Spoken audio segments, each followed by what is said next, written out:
Hello guys, welcome back to my channel. और आज हम क्वेश्चन करने वाले हैं। अपना जो लीड कोड का हम कॉन्टेस्ट सॉल्व कर रहे हैं 4 5 5। तो उसी के कंटिन्यूएशन में आज हम एक दूसरा क्वेश्चन सॉल्व करने वाले हैं। ये भी क्वेश्चन कॉन्टेस्ट में नहीं पूछा गया था, बट जो क्वेश्चन पूछा गया था उसके लिए इस क्वेश्चन का करना पहले ज़रूरी है। इससे पहले हम एक वीडियो करी थी, उसमें भी हमने एक क्वेश्चन किया था जो पॉइंट चेंज वन था। वो भी एक इम्पॉर्टेंट क्वेश्चन है, उसको भी एक बार ज़रूर से देख के आना। उसके बाद ही ये क्वेश्चन देखना, मैं इसको लिंक बल्कि डिस्क्रिप्शन में डाल दूंगा, उसको ज़रूर देखना, उसके बाद ही आना। इसको देखने तो बहुत सही रहेगा और हमारी कंटिन्यूएशन में आपको सब चीज़ें समझ में आती रहेंगी कि कैसे कैसे हम आगे बढ़ रहे हैं। तो ठीक है, तो हम क्वेश्चन को एक बार रीड कर लेते हैं। You are given an integer array coins representing coins of different denominations and an integer amount representing a total amount of money. Return the number of combinations that make up that amount. If that amount of money cannot be made up by any combination of the coins, return 0.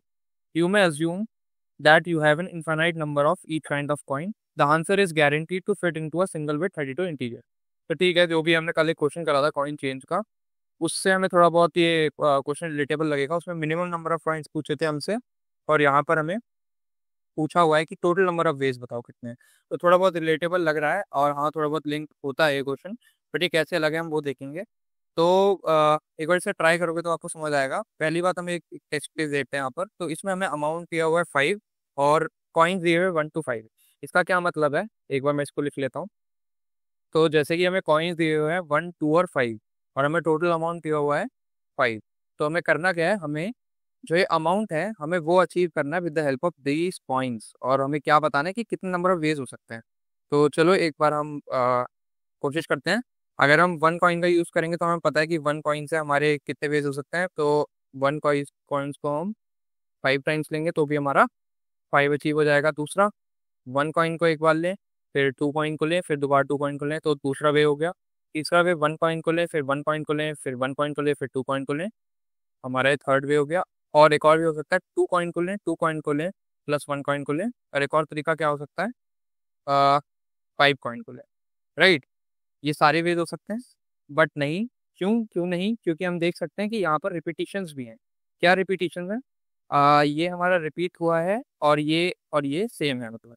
ठीक है, तो ये और ये same है, तो हम इसमें से किसी एक को ही कंसिडर करेंगे, तो हम एक को ही रख लेते हैं। ठीक है, तो अब हमारे टोटल नंबर ऑफ वेज देखो कितने हो गए, 1 2 3 एंड 4। 4 वेज आ गए हमारे पास टोटल ये अचीव करने के। ठीक है, तो चलो हम एक चीज़ सोचते हैं कि अगर हम इसे कोड करने की कोशिश करेंगे तो हम कैसे कोड करेंगे। लाइक कल वाला अगर आपने क्वेश्चन देखा होगा तो उसमें भी हमने कुछ ऐसा किया था कि हमने एक सॉल्व फंक्शन लिया था। तो मैं इसीलिए कह रहा हूँ कल वाली वीडियो देख लेना, वो ज़रूरी है देखना इसके लिए, क्योंकि वो मैं सारी चीज़ें ड्रॉ करके अपने हाथ से मैंने आपको दिखाया था शीट पे भी। तो उसको देख के आपको समझ आएगा। तो हमने एक अमाउंट भेजा था और हम कॉइन्स भेजते थे। ठीक है, तो यहाँ पर अगर हम रिटर्न सॉल्व फंक्शन का नाम लें और यही दो चीज़ें हम इसमें पास कर दें, ठीक है, और हम इसको डायरेक्ट रिटर्न कर दें, तो यहाँ पर हम सॉल्व कर रहे हैं। तो यहाँ पर देखो, सबसे पहले क्या होगा, जो हम पे एरे है कॉइन्स की, वो तो फिक्स्ड है। देखो कि 1 2 और 5 कॉइन है, तो इसका मतलब क्या है कि केस क्या है कि जब हम फॉर लूप लगाते हैं, जैसे हम कल भी लगाते हैं कि आई इज इक्वल टू 0, मतलब 0th index of coins array का पहला एलिमेंट हमने जब पकड़ के चला, फिर आई लेस देन जितना हमारे टोटल कॉइन्स का एरे का साइज है, तो कॉइन्स डॉट साइज, और आई प्लस प्लस, मतलब एक कॉइन्स एरे में ट्रेवर्स कर रहा हूँ। और ट्रेवर्स करके मुझे करना क्या है, मुझे नंबर ऑफ वेज निकालना है। नंबर ऑफ वेज कितने, कि अगर मैं पहला कॉइन 1 चूज करूँ, तो उससे टोटल कितने नंबर ऑफ पॉसिबिलिटीज हैं। तो चलो ठीक है, मैं उसको बोल देता हूँ करंट वेज। वो क्या हो जाएगा कि मैं सॉल्व फंक्शन किसके लिए कॉल कर दूँ दोबारा, क्योंकि सॉल्व फंक्शन हमारा क्या कैलकुलेट करके ला रहा है, सॉल्व फंक्शन हमारा कैलकुलेट करके ला रहा है कि ये जो अमाउंट है, ये कितने कॉइन जो हम पे अवेलेबल हैं उनसे कितने नंबर ऑफ बेस में बन के आ सकता है टोटल। ठीक है, तो जब क्या होगा, जब मैं यहाँ पर अब अमाउंट ये वाला कॉल फंक्शन दोबारा कॉल करूंगा ना, तो मैं यहाँ पर जो अमाउंट होगा ना उसको रिड्यूस कर दूंगा। किससे रिड्यूस कर दूंगा, जिस कॉइन पे मैं अभी हूँ। और अभी मैं किस कॉइन पे हूँ, IDX इंडेक्स 0 पे हूँ। तो यहाँ पर सिंपल मैं आई जो हमने 1 कॉइन उठा लिया उसको हम अमाउंट से माइनस कर देंगे, तो नम्स ऑफ आई हमने माइनस कर दिया। तो अब भाई मेरे को ना, पहले तुम टोटल अमाउंट वाला लेके दे देते हैं कि टोटल अमाउंट में मुझे बताओ इन कॉइन से कितने वेज लगेंगे। ठीक है, अब मैं क्या बोलता हूँ ना, उसको मैं करंट वेज में लिख लेता हूँ, और मेरे को क्या करो ना, वो अमाउंट में से तुमने पहला मैंने कॉइन ले लिया, वन मेरी मर्जी थी, मैंने वन चूज किया, तो उस अमाउंट में से तुम ना वन को हटा दो क्योंकि वन मैंने ले लिया। अब मेरे को बताओ कि ये जो नया नंबर आया ना, इसको बनाने के कितने तरीके हैं हम पे जो अवेलेबल कॉइन्स है उनसे। तो ये वाला ना, ये स्टेटमेंट ये बोलती है। अब ये ऐसा बोल रही है, और ये किस किस लिए बोल रही है, पहले ये नम्स जो है, सॉरी नम्स बार बार बोल देता हूँ मैं, ये कॉइन्स है। तो ये कॉइन्स है ना, पहले वन होगा तो एक एक कॉइन में पहले ले लिया उसको हटा देंगे, फिर मैं दूसरा कॉइन पहले लूंगा, मैं उसको हटा दूंगा अमाउंट से, फिर तीसरा मैं फिर 5 रुपीज का कॉइन लूंगा तो वो भी हटा दूंगा। तो कुछ इस तरीके से हमारे करंट वेज हैं। ठीक है, अब करंट वेज ना हम बेस केस की तरफ आते हैं। तो बेस केस आपको पता है क्या होता है, अगर अमाउंट हमारा इक्वल टू जीरो हो जाए तो क्या हो गया भाई, अगर अमाउंट हमारा जीरो है तो रिटर्न वन कर दो। वन का मतलब क्या है कि ये हमारा सॉल्व हो गया, मतलब एक तरीका है कि आपने अचीव कर लिया, जीरो आ गया अमाउंट, मतलब हमने एग्जैक्ट उतने ही अमाउंट बना लिया है आपके कॉइन्स यूज करके। तो एक मेथड होता है, तो रिटर्न वन कर दिया। अब दूसरा क्या हो सकता है भाई, जब हम इसको माइनस कर रहे हैं ना, मान लो कि हमने अमाउंट क्या था, इस केस को लेते हैं हम, हमें केस लेके देखते हैं। केस हमारा क्या होगा ना, यहाँ पर ही देखते हैं। हमारा केस ये वाला ले लो कि हम पे कॉइन्स कितने हैं, 1 2 5 है, और हम पे अमाउंट मान लो हमने पहले वन लिया, चलो मान लो टू ही ले लिया, तो अमाउंट कितना बचेगा, थ्री बचेगा ना। जब हम ये फॉर लूप इस वाले केस के लिए चलाएंगे तो क्या होगा, एक बार हमारा फाइव भी आएगा ना, ये वाली एरे का फाइव एलिमेंट भी आएगा। दोबारा समझो, जब ये वाला केस भी चलेगा ना दोबारा इस वाले रिकर्जन में, कैसे, जब हम करंट वेज को रन करेंगे किसके लिए, अमाउंट माइनस कॉइन्स, मतलब हमने ये वाला केस वेज हमने 2 रुपये सिक्का पहले उठा लिया था, फिर हमने ये वाला फंक्शन दोबारा कॉल किया कि भाई मैंने 2 रुपये का सिक्का उठा लिया है, अब दोबारा मेरे को इस वाले फंक्शन को सॉल्व करके बताओ कि कितने वेज होंगे।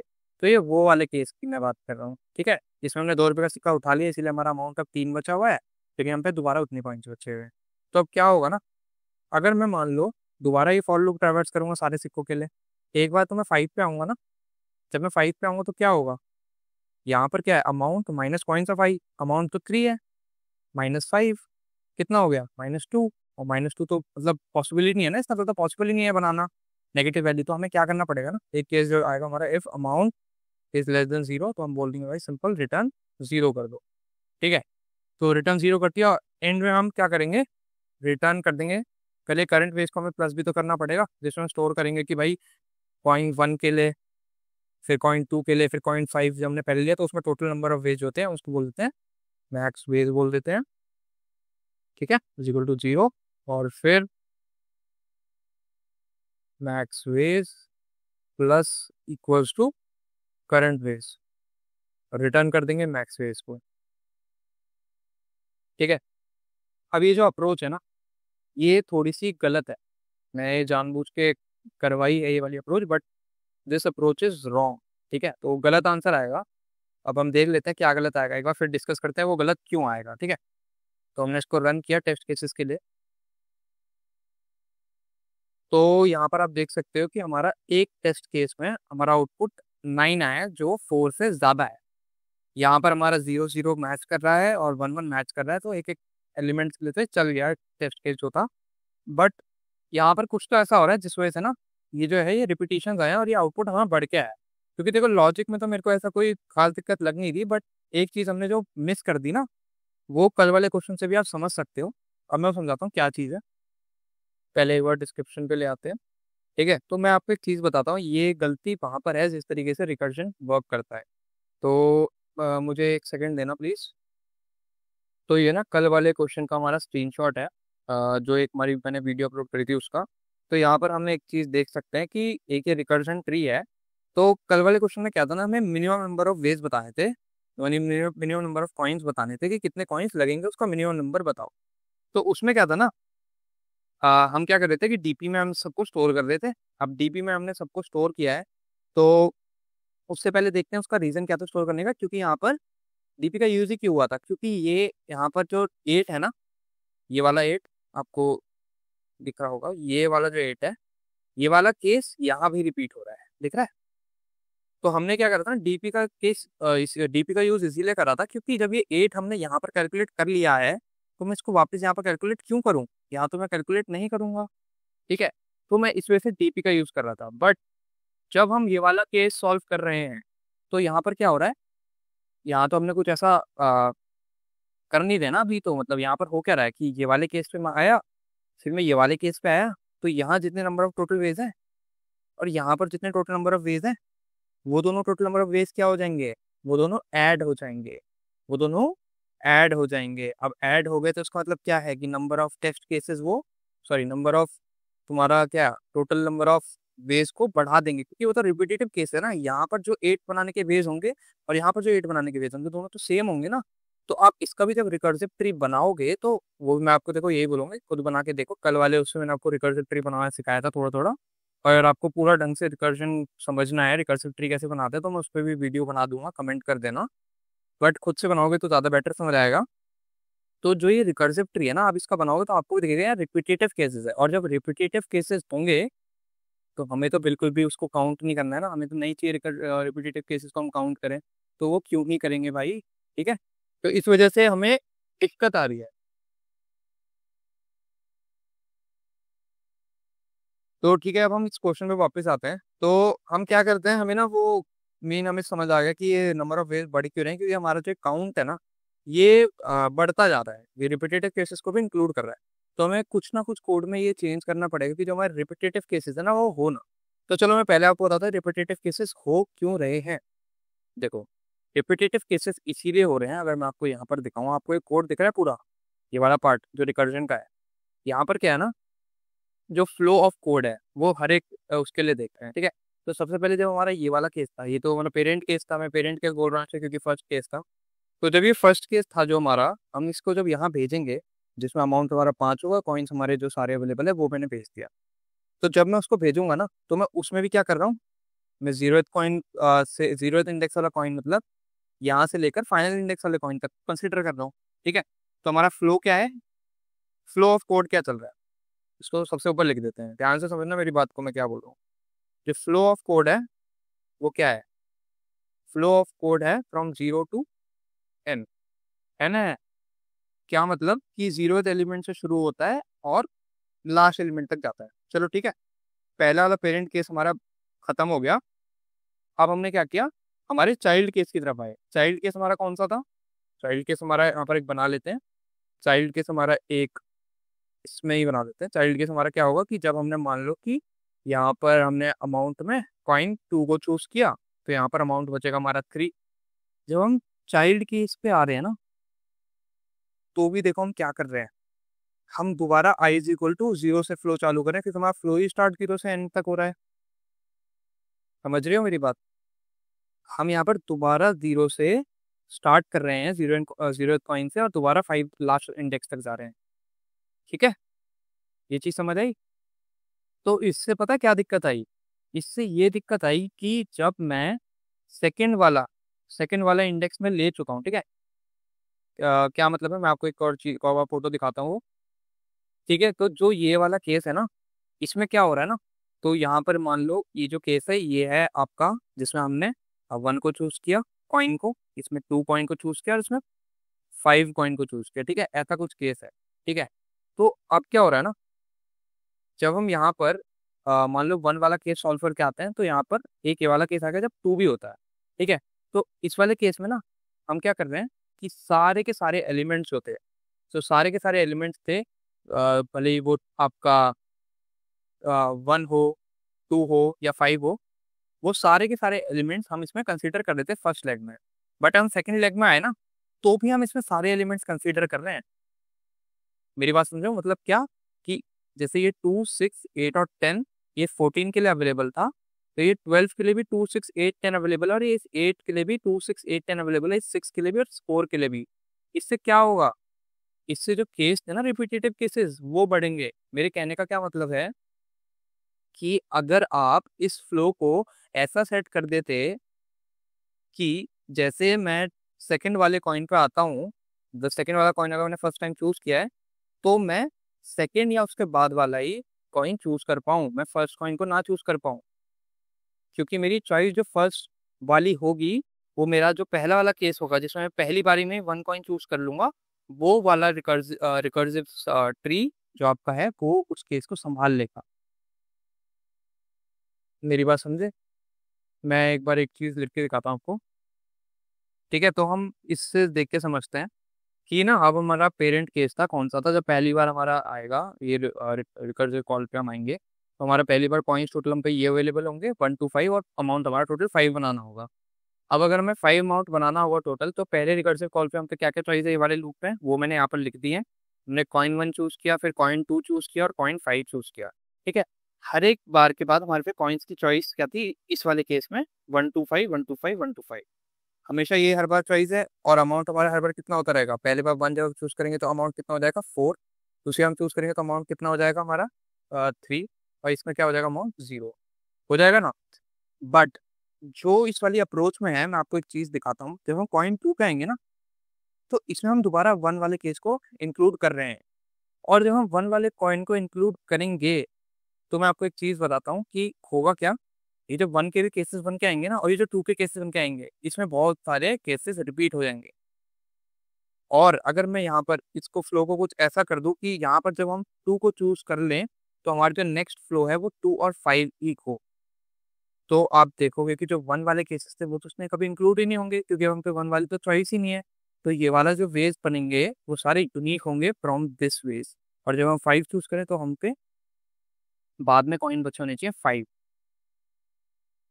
Choice of coin 5। अगर और भी होते तो इसके आगे के कॉइन्स, तब जाकर हमारे जो रिपीटेटिव केसेस थे ना, वो बिल्कुल नहीं होंगे, वो खत्म हो जाएंगे। तो हम इसको कैसे करेंगे, एक बार हम उसको कोड करके देखते हैं। तो अब हमें क्या करना है, इसका मतलब हमारे को जो फ्लो है, हमें उस फ्लो को क्या करना है, सही करना है। और फ्लो को हम ले जाएंगे कहाँ से कहाँ तक? फ्लो कोड को ले जाएंगे हम, जो हम इंडेक्स है उस वाले इंडेक्स से आई से एन तक। हमें ये नहीं चाहिए कि हर बार 0 से हो, हम जिस इंडेक्स पे हैं उसको इंक्लूड करके और आगे तक जाया जाए। तो उसको करने के लिए हम क्या करेंगे, सिंपल सा ना, मैं इसको भी हटा देता हूँ इन सबको। इसको भी हटा देते हैं, और इसको भी हटा देते हैं। और अगर हमें इंडेक्स चाहिए, तो हम एक काम करते हैं ना, यहीं पर एक इंडेक्स पास कर देते हैं जो 0 से स्टार्ट होगा अभी, और हम उसको इंट IDX बोल देते हैं। ये सब कुछ सही है। ये भी सही है, जो हमारा 0 से स्टार्ट हुआ है ये भी कॉइन डॉट साइज तक जाएगा। जो करंट वेज है ना, उसमें हम क्या बोल देंगे कि जब भी आप करंट वेज में जाओ ना, तो आप आई से अमाउंट माइनस कॉइन्स और कॉइन्स लेके जाओ। क्या मतलब है इसका? जब यहाँ पर हमारा आई जो है ना वो 0 होगा, तो ये 0 से जाएगा। जब हमारा आई 1 होगा, जो ये कॉल करेगा ना, तो ये 1 से कॉल करेगा। ठीक है, और जब ये 1 से कॉल करेगा, तो इसको यहाँ पर क्या पास होना चाहिए? 0 नहीं, IDX, जो हमारा IDX किया हुआ है। ठीक है, तो जो भी IDX आएगा ना हमारा, जो भी हमारा इंडेक्स आएगा, जैसे यहाँ पर जब हम 0 को लेंगे, तो ये 0 से स्टार्ट होगा ये वाला फ्लो। जब हम फर्स्ट कॉइन लेंगे, जब ये फर्स्ट कॉइन लेंगे, तो ये वाला फर्स्ट से स्टार्ट होगा कॉइन डॉट साइज से। जब हम सेकंड कॉइन लेंगे, तो सेकंड से स्टार्ट होगा कॉइन डॉट साइज तक। ठीक है, तो इससे हम एक चीज तो हमने कंफर्म कर ली कि इसका फ्लो सही है। तो एक बार इसको रन करके देख लेते हैं। ठीक है, रन करने पे हमारे सारे टेस्ट केसेस चल रहे हैं। एक बार हम सबमिट करके देखते हैं। तो हमें पता है इसमें हमें टाइम लिमिट एक्सीड मिलना चाहिए, क्योंकि ये अभी रिपीटेटिव केसेस हैं इसमें बहुत बहुत सारे, जो हमने हैंडल कर लिए हैं। बट बैड, तो हम क्या करते हैं इसमें, हमें अब पता है कि हमें जो केसेस रिपीट हो रहे हैं उसके लिए हमें DP लगानी पड़ेगी। और इसमें हमारी DP हमारी कैसी होगी वो आपको एक बार देख के बताते हैं। इस बार हमारी जो DP होगी ना, वो 2D DP होगी। क्यों होगी 2D DP? आप एक बार सोच के देखो। यहाँ पर जो हमारा DP है, वो इस बार IDX जो है वो चेंज हो रहा है हर बार, और हमारा अमाउंट चेंज हो रहा है। तो दो हमारे पैरामीटर चेंज हो रहे हैं फंक्शन के। तो हम क्या बोलते हैं कि दो पैरामीटर चेंज हो रहे हैं, तो फिर उसको हर बार उसके केस को हैंडल कर हम 2D DP बनाते हैं। तो हमारा इंडेक्स कहाँ तक जाएगा? हमारा कॉइन्स डॉट साइज तक जाएगा। और जो हमारा अमाउंट वेक्टर इन अमाउंट +1 से, और हम इसको -1 से इनिशिएट कर देते हैं। DP को हम यहाँ भेज देते हैं। ठीक है, और यहाँ पर हम चेक कर लेते हैं कि if DP of IDX comma amount is equal to -1, not equal to -1, तो हम क्या बोल देंगे कि भाई रिटर्न कर दो, जो वहाँ पहले से आंसर स्टोर है हमारी DP में, वो रिटर्न कर दो। यहाँ पर DP पास कर देंगे।